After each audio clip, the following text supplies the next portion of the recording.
Peristiwa tenggelamnya kapal selam KRI Nenggala memunculkan keprihatinan terhadap anggaran pertahanan nasional. Bukan rahasia lagi bahwa anggaran pertahanan Indonesia jauh di bawah kebutuhan.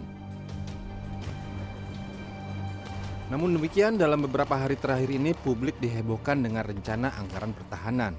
Dalam dokumen yang diperoleh CNN Indonesia disebutkan anggaran pembunuhan alat peralatan pertahanan dan keamanan atau Alpalhankam tahun 2020 hingga 2024 sebesar 124 miliar 995 juta dolar Amerika.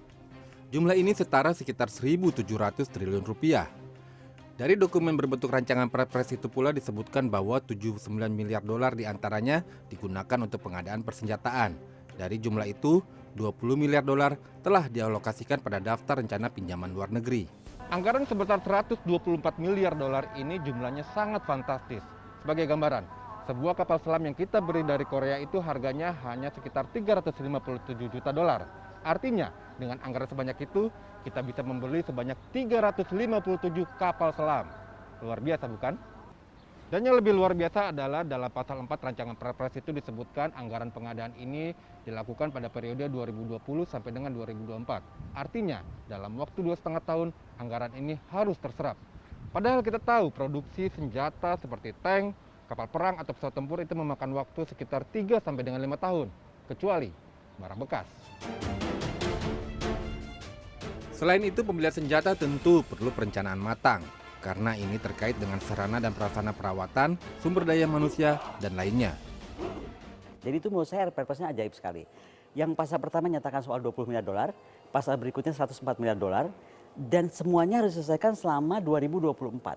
Sekarang kita common sense aja lah, menghabiskan anggaran pertahanan yang sekarang aja, itu kemarin Presiden baru marah-marah kan, kenapa tidak terserap.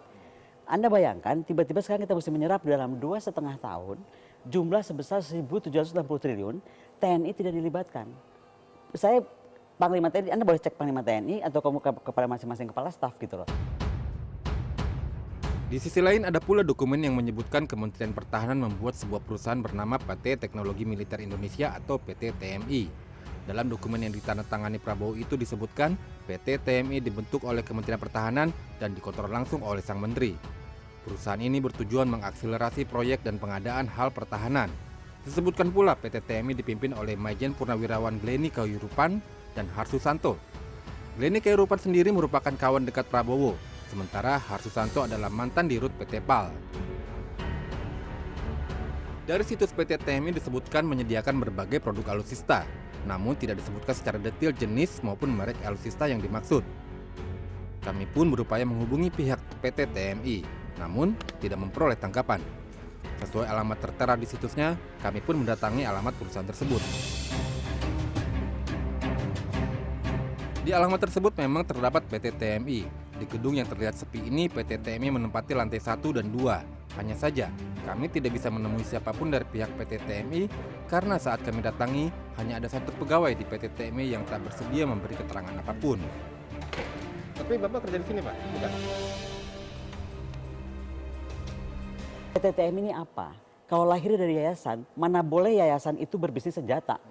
Karena kalau masuk websitenya, Naval, Air Force, Land, Cyber, semuanya mau ditangani oleh PT TMI. Kemudian sistem pengadaannya, kalau betul PT TMI yang mengadakan, itu namanya melanggar undang-undang apa? Monopoli.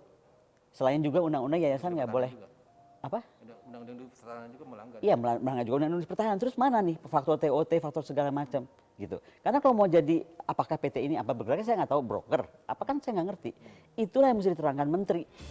Hingga kini belum jelas apa fungsi dari PT TMI dan kaitannya dengan rancangan Perpres anggaran pertahanan dengan jumlah fantastis. Kementerian Pertahanan pun masih enggan buka suara terkait permasalahan ini. Dunia pertahanan memang identik dengan rahasia negara. Akan tetapi jika itu terkait dengan kepentingan publik seperti penggunaan anggaran, tentu harus ada keterbukaan. Mengapa?